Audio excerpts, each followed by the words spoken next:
conjugaison de deux mots d'abord, hein? Géo et tourisme. Et de plus en plus, les gens se promènent à travers la planète pour découvrir le monde, pour se détendre.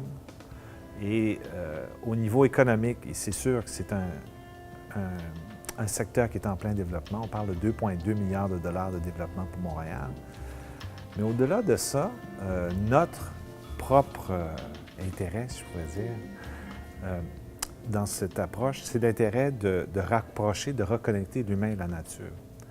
Et par le voyage, l'humain, nous tous, on a des moments qui sont des moments privilégiés avec la nature, privilégiés avec la culture, privilégiés avec la rencontre.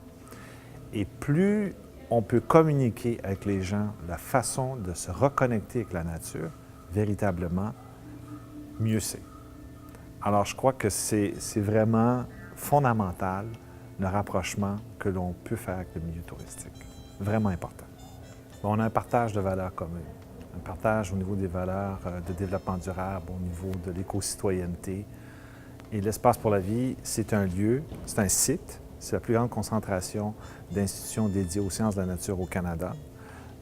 C'est un engagement, c'est-à-dire un engagement de rapprocher l'humain de la nature.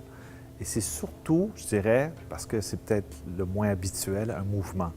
L'idée de créer ce mouvement de prise en charge du citoyen, de créer un univers, de créer un monde qui est plus proche de la nature, qui se rapproche réellement, non pas métaphoriquement, mais réellement de la nature, c'est-à-dire de replacer l'humain, être biologique dans la nature, avec un rôle, je dirais, de réciprocité avec la nature.